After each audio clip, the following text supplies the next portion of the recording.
السلام علیکم ورحمۃ اللہ وبرکاتہ۔ کلاس 9 اور 10 کے طلبہ و طالبات، آپ کو میں نے آج سے پہلے تک جتنا کام کروایا ہے اس میں اردو کے 5 آپ کو اسباق کروائے ہیں، 3 نظمیں کروائی ہیں، ایک حمد، ایک نعت اور ایک برسات کا تماشا۔ آج میں آپ کو اگلا 6واں سبق پڑھا رہی ہوں حصہ نثر میں سے۔ یہ ڈاکٹر غلام مصطفیٰ خان کا مضمون ہے نظریہ پاکستان۔ اب تک جو کام کروایا گیا ہے وہ آپ 13 ستمبر تک مجھے کر کے لا دیں، میں چیک کر لوں گی، اس کے بعد وہ کام چیک نہیں کیا جائے گا کیونکہ آگے بہت کام ہے جو ہمیں آگے چلنا ہے۔ اب ہم پیچھے آپ کا پچھلا کام نہیں چیک کریں گے۔ تو یہ پیج نمبر 39 ہے۔ ڈاکٹر غلام مصطفیٰ خان بہت بڑے اسکالر تھے۔ ان کی ولادت 1912 میں ہوئی اور وفات 2005 میں۔ ان کے متعلق آپ یہ سبق میں سے پیج میں سے دیکھ سکتے ہیں۔ ڈاکٹر غلام مصطفیٰ خان جبل پور ہندوستان میں پیدا ہوئے، ناظرہ قرآن گھر پر پڑھا، وہیں کے انجمن اسلامیہ ہائی اسکول میں ثانوی جماعت تک تعلیم حاصل کی، علی گڑھ سے MA اور ناگپور یونیورسٹی سے PhD اور D.Litt کی ڈگریاں حاصل کی۔ 1937 میں پبلک سروس کمیشن پاس کر کے King Edward College Amravati Hindustan میں اردو کے استاد مقرر ہوئے۔ اس کے بعد آپ ناگپور یونیورسٹی میں صدر شعبہ اردو مقرر ہوئے۔ 1948 میں ہجرت کر کے پاکستان آئے، یعنی فوراً ہی پاکستان بننے کے بعد آگے بابائے اردو مولوی عبدالحق نے آپ کو اردو کالج کراچی میں صدر شعبہ اردو کے طور پر تعینات کیا۔ علامہ I قاضی نے آپ کو حیدرآباد سندھ یونیورسٹی میں صدر شعبہ اردو مقرر کیا۔ ڈاکٹر صاحب ایک بڑے عالم، محقق، مصنف، ماہر لسانیات، ماہر تعلیم اور سلسلہ نقش بندیہ کے عظیم رہنما تھے۔ لسانیات کا مطلب ہوتا ہے لینگویج کے ماہر، زبان کے۔ آپ کو اردو، ہندی، فارسی، عربی اور انگریزی زبانوں پر عبور حاصل تھا۔ آپ کی علمی اور تصنیفی خدمات کی وجہ سے پاکستان کے مختلف اداروں نے تمغے، ایوارڈ اور سپاسنامے عطا کیے۔ حکومت پاکستان نے اقبال اور قرآن کتاب لکھنے پر صدارتی ایوارڈ ستارہ امتیاز سے نوازا۔ آپ کی تحریر کردہ کتابیں پاکستان کی جامعات میں پڑھائی جاتی ہیں۔ یہ آپ کا تعارف تھا۔ اب آپ کا یہ مضمون ہے نظریہ پاکستان۔ دیکھیے سبق آپ کو پیج نمبر 40 کھولنا ہے۔ اس سبق کو آپ خود پڑھیں گے، غور سے بار بار پڑھیں گے۔ ابھی میں آپ کو ایک مرتبہ پڑھا رہی ہوں۔ مسلمانوں نے ہمیشہ رواداری کو اپنا شیوا یعنی طریقہ بنایا ہے، لیکن جب کفر و الحاد اپنا غلبہ حاصل کرنا چاہتا ہے تو مسلمان اس کے مقابلے کے لیے ڈٹ کر کھڑا ہو جاتا ہے۔ بادشاہ اکبر کی بے جا رواداری اور ملکی سیاست میں ہندوؤں کے عمل دخل کی وجہ سے ملک میں کافرانہ طور طریقے اس قدر رائج ہو گئے تھے کہ مسلمانوں کی آزادی خود ان کے دینی معاملات میں بھی ختم ہو گئی تھی۔ دیکھیں اب یہ سلسلہ کہاں سے شروع کیا اس مضمون کا؟ بادشاہ اکبر، ہندوستان میں مغلیہ حکمران جو تھا بادشاہ اکبر، وہاں سے سلسلہ کر رہے ہیں۔ اس نے بہت زیادہ سر چڑھایا تھا ہندوؤں کو، اور وہ اتنے سر چڑھ گئے تھے کہ خود مسلمان بھی اپنے مذہب میں مکمل طور پر آزاد نہیں تھے، حالانکہ مسلمانوں کی حکمرانی تھی، بادشاہت تھی۔ چنانچہ اکبر نے آخری دور میں اسلام کی سربلندی کے لیے حضرت مجدد الفسانی کھڑے ہوئے۔ اکبر کے آخری دور میں آپ نے جہانگیر کے زمانے میں محض دین کی خاطر قید و بند کی سختیاں برداشت کی اور اسلامی قدروں کو نئے سرے سے فروغ دیا۔ حضرت مجدد الفسانی نے ان کے اثر سے شاہ جہاں اور اس کے بعد اس کا بیٹا اورنگزیب دین کے خادم بنے، لیکن اورنگزیب کے بعد ہی اس کے بیٹوں کے باہمی نفاق اور کمزوری کی وجہ سے مغلیہ سلطنت کا زوال شروع ہو گیا۔ ٹھیک ہے، آپس کی رنجشوں کی وجہ سے بادشاہ کے بیٹوں میں جب ہوئی تو زوال شروع ہو گیا۔ مرہٹوں اور ہندوؤں کے کئی گروپ نے سر اٹھا لیا، انگریزوں نے اپنے قدم جمائے اور ملک میں انتشار پھیل گیا۔ مسلمانوں کی نا اتفاقی کی وجہ سے انگریز بھی اپنے قدم جمانے لگے اور ہندو اور مرہٹے انہوں نے بھی اپنی اپنی کھانچے شروع کر دیے وہاں پر ہندوستان میں. لیکن ایسے گئے گزرے حالات میں بھی قوم کو فروغ دینے اور اسلام کو سربلند کرنے کے لیے میسور کے سلطان حیدر علی اور اس کے بیٹے سلطان ٹیپو نے ہندوؤں اور انگریزوں کا مقابلہ کیا، بلکہ افغانستان، ترکی اور پھر فرانس کو بھی اپنے ساتھ شامل کرنے کی کوشش کی. لیکن ملک کے دوسرے سرداروں نے ساتھ نہیں دیا اور انہیں کامیابی حاصل نہ ہو سکی. کس کو؟ حیدر علی اور سلطان ٹیپو کو. اپنوں ہی نے ساتھ نہیں دیا تو انہیں کامیابی نہ ہوئی. اسی زمانے میں شاہ ولی اللہ دہلوی ان کے صاحبزادوں نے مسلمانوں کی اخلاقی اور معاشرتی برائیوں کو دور کرنے کی تحریک شروع کی. چنانچہ 1857 کی جنگ آزادی میں مسلمانوں نے پھر اپنے قدم جمانے کی کوشش کی، لیکن انگریزی اقتدار مستحکم ہو چکا تھا، اس لیے انہیں کامیابی نہ ہو سکی. مسلمانوں نے ایک باقاعدہ متحد ہو کر ایک جنگ لڑی جسے 1857 کی جنگ آزادی کہتے ہیں، لیکن انگریزوں کے قدم جم چکے تھے، اس لیے مسلمان ناکام ہوئے. اس زمانے میں سر سید نے مجبوراً انگریزوں سے مفاہمت کو غنیمت جانا اور مسلمان قوم کی اخلاقی اور تہذیبی اصلاح پر توجہ دی. اب انہوں نے اس کا علاج سر سید نے دوسرے طریقے سے سوچا. ٹھیک ہے، وہ کیا تھا کہ اخلاقی اور تہذیبی اصلاح کی ضرورت ہے مسلمانوں کو، تعلیمی میدان میں انہیں آگے بڑھانا ہے. ان کے دلوں سے احساس کمتری کو دور کرنے کی کوشش کی. سن 1885 میں ہندوؤں نے کانگریس کی بنیاد ڈالی اور ظاہر یہ کیا کہ ملک کی تمام قوموں کو ان کے حقوق دلوائیں گے. ہندوؤں کی دیکھیں چالاکی، انہوں نے کانگریس قائم کی اور ظاہر کیا کہ ملک کی تمام قوموں کو ان کے حقوق دلائیں گے، لیکن بعد میں پتہ چلا کہ وہ صرف اپنے حقوق کا تحفظ چاہتے تھے. انہوں نے مسلمانوں کو ان کے کاروبار سے بھی محروم کرنے کی کوشش کی اور وہ سرکاری ملازمتوں پر بھی قابض ہو گئے. نیز انہوں نے مسلمانوں کی مشترکہ زبان اردو کے مقابلے میں ہندی کو قائم کر دیا. سر سید نے مسلمانوں کو ہندوؤں کی اس کانگریس اور ان کی سیاست سے علیحدہ کرنے کی کوشش کی. پھر سر سید کے ایک رفیق نواب محسن الملک نے سن 1906 میں کل ہند مسلم لیگ کے نام سے مسلمانوں کی ایک الگ تنظیم کی بنیاد ڈالی. مسلمانوں کی ایک الگ تنظیم بنائی مسلم لیگ کے نام سے نواب محسن الملک نے.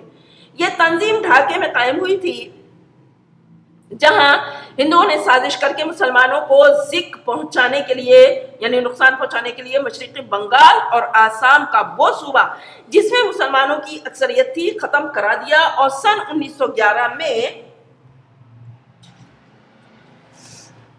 اسی علاقے کو پھر بنگال میں شامل کر دیا.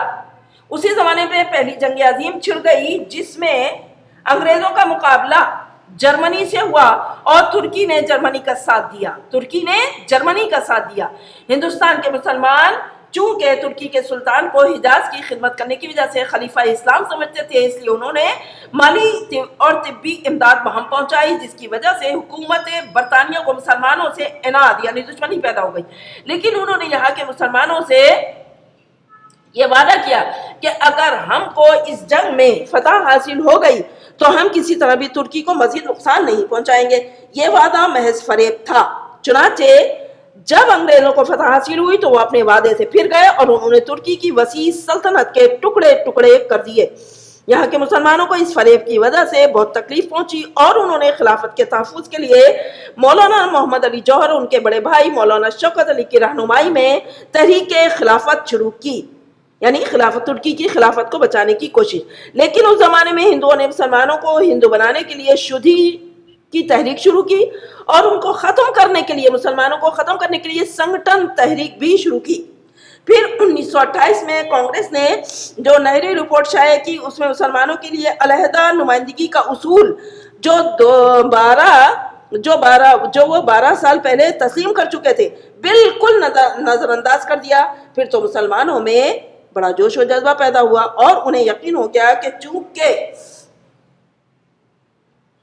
چونکہ ان کا دین، ان کی تہذیب اور ان کی معاشرت سب کچھ غیر مسلموں سے مختلف ہے، اس لیے کسی حالت میں ہندوؤں سے تعاون نہیں ہو سکتا۔ اب آپ آگے اس لیسن کو غور سے خود پڑھیں گے، میں اگلے اس میں آپ کو یہ مزید بتاتی ہوں کہ اس کو کیا کرنا ہے، اس کا ہوم ورک بھی آپ کو دیتی ہوں۔ چنانچہ سن 1940 میں مسلم لیگ کے الہ آباد والے اجلاس میں حالیہ میں علامہ اقبال نے مسلمانوں کے لیے ایک علیحدہ وطن پاکستان بنانے کی تجویز پیش کی۔ 4 سال کے بعد جب قائد اعظم محمد علی جناح نے مسلم لیگ کی صدارت کا مستقل عہدہ قبول کیا تو انہوں نے اس تجویز کو عملی جامہ پہنانے کی کوشش کی۔ آخرکار 23 مارچ 1940 کو انہوں نے لاہور کے اجلاس میں واضح طور پر اعلان کر دیا کہ جن علاقوں میں مسلمانوں کی اکثریت ہے وہاں ایک آزاد مسلم ریاست قائم کی جائے۔ اس اعلان کو قرارداد پاکستان کہتے ہیں، جس کی روح سے مسلمانوں کی آزاد اور خود مختار حکومت قائم کرنے کا فیصلہ ہو گیا۔ یہاں یہ سمجھ لینا ضروری ہے کہ دنیا میں قومیت کی تشکیل کی 2 بنیادیں ہیں، ایک وہ جو مغربی مفکرین نے قائم کی ہے، دوسری وہ جو رسول مقبول صلی اللہ علیہ وسلم کی قائم کی ہوئی ہے۔ اہل مغرب نے خاندانی، نسلی اور قبائلی بنیادوں میں ذرا وسعت پیدا کر کے قومیت کی بنیادیں جغرافیائی حدود پر استوار کی اور کہا کہ قوم وطن سے بنتی ہے۔ اس نظریے کی وجہ سے دنیا کے انسانوں کے درمیان تباہی کا جو دروازہ کھلا وہ 2 عالمی جنگوں کے ہونے سے بخوبی ظاہر ہے۔ یہ وطنی قومیت کی ہی بنیاد پر لڑی گئی اور یہ وطنی قومیت جنوبی ایشیا کے مسلمانوں کو تحفظ دینے میں تو بالکل ہی ناکام تھی، کیونکہ جنوبی ایشیا کے مسلمان اس نظریے کے تحت ایک مجبور اقلیت بن جاتے۔ قومیت کی دوسری بنیاد وہ ہے جو رسول مقبول صلی اللہ علیہ وسلم نے ملت اسلامیت کی تشکیل کرتے وقت قائم فرمائی اور جو مغرب کے تصور قومیت سے جدا ہے۔ جیسا کہ علامہ اقبال نے بھی فرمایا، اپنی ملت پر قیاس اقوام مغرب سے نہ کر، خاص ہے ترکیب میں قوم رسول ہاشمی۔ ان کی جمعیت کا ہے ملک و ملت پر انحصار، قوت مذہب سے مستحکم ہے جمعیت تیری۔ یعنی مسلمان جو ہیں وہ مغربی قومیت کی طرح نہیں ہے کہ ایک وطن میں رہتے ہیں اس لیے ایک قوم ہے، نہیں، بلکہ خاص ان کی تعلیم اور تربیت ہے، ان کے عناصر ان سے مختلف ہیں غیر قوموں سے۔ مسلمانوں کی قومیت ایک نظریاتی قومیت ہے جو لا الہ الا اللہ پر قائم ہے، یعنی ایک عقیدہ، یعنی یہ نسل، رنگ اور وطن کی بنیاد پر نہیں بلکہ ایک نظریے، ایک عقیدے، ایک کلمے کی بنیاد پر وجود میں آئی ہے، اور اس نظریاتی پہلو کو نمایاں کرنے کے لیے اسے ملت کہا گیا ہے۔ ایسی نظریاتی قومیت میں ہر نسل، ہر رنگ اور ہر جغرافیائی خطے کے لوگوں کے لیے جگہ ہوتی ہے، اور حقیقت یہ ہے کہ جنوبی ایشیا کے مسلمان، جن میں ہر نسل، ہر رنگ اور مختلف جغرافیائی خطوں کے لوگ شامل تھے، ان کو ایک ایسی قومیت کے ماتحت اقلیت بن کر رہنا منظور نہ تھا جو اسلامی قومیت کے برعکس ذات پات، چھوت چھات اور بت پرستی کے بندھنوں میں جکڑی ہوئی تھی۔ چنانچہ انہوں نے اپنی جداگانہ قومیت یعنی اسلامی قومیت کی بنیاد پر اپنے لیے ایک جدا وطن کا مطالبہ کیا جس میں وہ اپنے عقیدے، اپنے نظریے، زندگی، اپنے طرز معاشرت کے مطابق زندگی بسر کر سکیں اور ایک مسلمان کی حیثیت سے دور جدید کے چیلنج کا مقابلہ کر کے اپنے مستقبل کو سنوار سکیں۔ ہمیں اس بات کو بھی اچھی طرح ذہن نشین کر لینا چاہیے کہ نظریہ پاکستان میں اسلامی زندگی اور قدروں کا تصور بنیادی حیثیت رکھتا ہے۔ اخوت، مساوات، عدل، دیانت، خدا ترسی، انسانی ہمدردی اور عظمت کردار کے بغیر نظریہ پاکستان کو فروغ نہیں ہو سکتا۔ نظریہ پاکستان کا مقصد محض ایک حکومت قائم کرنا نہیں تھا، کیونکہ مسلمانوں کی حکومتیں ایشیا اور افریقہ میں پہلے سے موجود تھیں۔ نظریہ پاکستان کا اصل مقصد اسلامی اصولوں کی ترویج، اشاعت اور اہل عالم کے لیے مثالی مملکت کا نمونہ فراہم کرنا ہے۔ پاکستان قائم کرنے کا فیصلہ ہندوؤں کو بہت ناگوار گزرا۔ انہوں نے پوری کوشش کی کہ یہ مملکت قائم نہ ہونے پائے۔ ان کے پاس دولت اور طاقت تھی، جنوبی ایشیا میں ان کی اکثریت تھی، لیکن چونکہ قیام پاکستان کا مطالبہ حق اور انصاف پر مبنی تھا، اس لیے حکومت برطانیہ کو مجبور ہونا پڑا اور قائد اعظم محمد علی جناح کی پرخلوص قیادت، مسلمانوں کے یقین، اتحاد اور عمل پہم کی وجہ سے 14 اگست 1947 کو پاکستان معرض وجود میں آ گیا۔ پاکستان نے اپنے قیام سے اب تک بڑی ترقی کی ہے اور اس کا شمار دنیا کے اہم ملکوں میں ہوتا ہے۔ اگر ہم یہ چاہتے ہیں کہ پاکستان اور زیادہ ترقی کرے اور ہمیشہ ترقی کرے تو ہمیں نظریہ پاکستان کو ہر وقت پیش نظر رکھنا پڑے گا۔ اس کی بدولت ہم پاکستان کو زیادہ مستحکم اور شاندار بنا سکتے ہیں۔ نظریہ پاکستان کا مقصد پاکستان کو ایک اسلامی اور فلاحی مملکت بنانا ہے۔ ہمیں ایسا کوئی قدم نہیں اٹھانا چاہیے جس کی وجہ سے خدا اور اس کے رسول صلی اللہ علیہ وسلم کے سامنے شرمندہ ہونا پڑے۔ ہمارا جینا اور مرنا پاکستان کے لیے ہونا چاہیے۔ قومی مفاد کے سامنے ذاتی مفاد کو دل سے نکال دینا چاہیے۔ ہر قسم کی گروہ بندی سے بالاتر ہو کر تمام پاکستانیوں کی فلاح و بہبود کی کوشش کرنا نظریہ پاکستان کو فروغ دینا ہے۔ اگر ہم نے نظریہ پاکستان کو پیش نظر رکھا اور اپنی سیرت اور کردار کو اس کے مطابق ڈھالنے کی کوشش کی تو دنیا کی دوسری قوموں میں بھی ہمیں امتیاز حاصل ہوگا اور ہم اسلامی اصولوں کی روشنی میں پاکستان کو توانا، مستحکم، شاندار اور پرعظمت بنانے میں پوری طرح کامیاب ہوں گے۔ یہ سبق آپ کا مکمل ہو گیا ہے۔ اب ہم آپ کو اس کی ایکسرسائز کروائیں گے۔ سبق ہے نظریہ پاکستان۔ آپ کھول لیں نظریہ پاکستان، اس کا پہلا سوال۔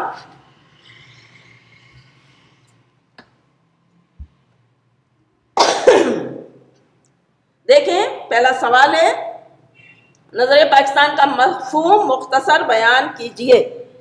مختصراً بتانا ہے مفہوم اور مقصد، یہ ہم نے 2 ہیڈنگ کے تحت آپ کو بتایا ہے مختصراً۔ پہلی ہیڈنگ ہے نظریہ پاکستان کا مفہوم اور دوسری ہیڈنگ ہے نظریہ پاکستان کا مقصد۔ ٹھیک ہے۔ دوسرا سوال، شاہ ولی اللہ کی تحریک کا کیا مقصد تھا؟ تو بر صغیر میں شاہ ولی اللہ کی تحریک کا مقصد، پہلے ہیڈنگ ڈالی ہم نے، اس کے بعد اس میں آپ لکھیں گے، آپ سب پہلے سبق ضرور پڑھیے گا، پھر جب آپ یہ کام کریں گے تو بہت اچھی طرح آسانی سے آپ کی سمجھ میں آئے گا۔ اب ہے سوال نمبر 3، سر سید احمد خان کا ہندو اور مسلمان قوموں کے بارے میں کیا نظریہ تھا؟ تو یہ آپ 2 قومی نظریہ اس کی ہیڈنگ ڈالیں گے اور یہ 2 قومی نظریہ انشاءاللہ آپ سوشل اسٹڈیز میں بھی پڑھیں گے، یعنی مطالعہ پاکستان میں۔ سر سید احمد خان کا 2 قومی نظریہ۔ اس کے بعد اگلا سوال، کانگریس کا اصل مقصد کیا تھا اور مسلم لیگ کا قیام کیوں عمل میں آیا؟ ایک سوال کے 2 حصے ہیں، تو پہلا حصہ ہے کانگریس کا اصل مقصد، ٹھیک ہے، اور دوسری ہیڈنگ مسلم لیگ کا قیام۔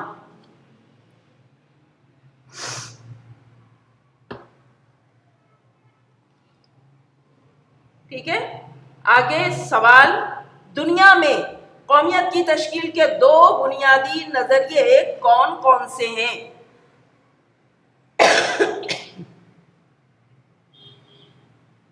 جواب میں دیکھیے، پہلی ہیڈنگ ہے قومیت کی تشکیل کا پہلا نظریہ۔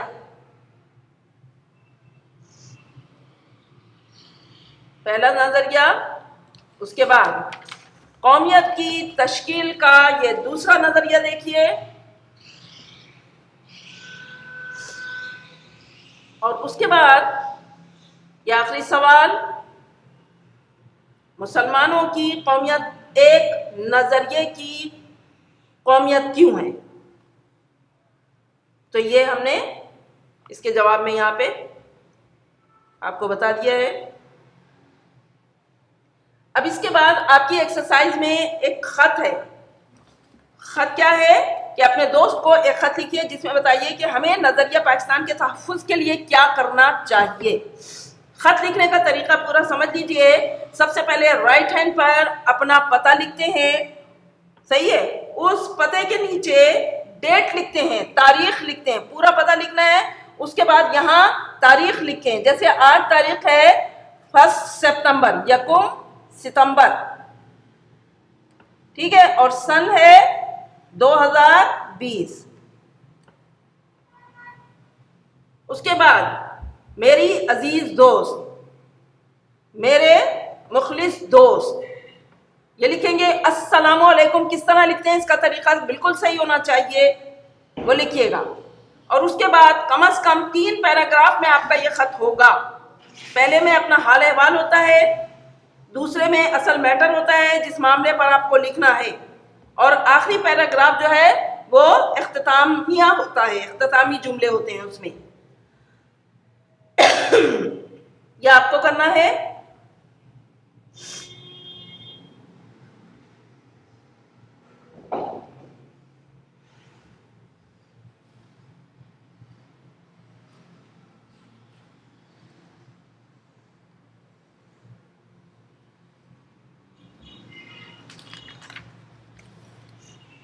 اس کے بعد لیفٹ ہینڈ پر آپ اپنا یہ کریں گے, اپنا نام لکھیں گے, اختتام کریں گے لیفٹ ہینڈ پر.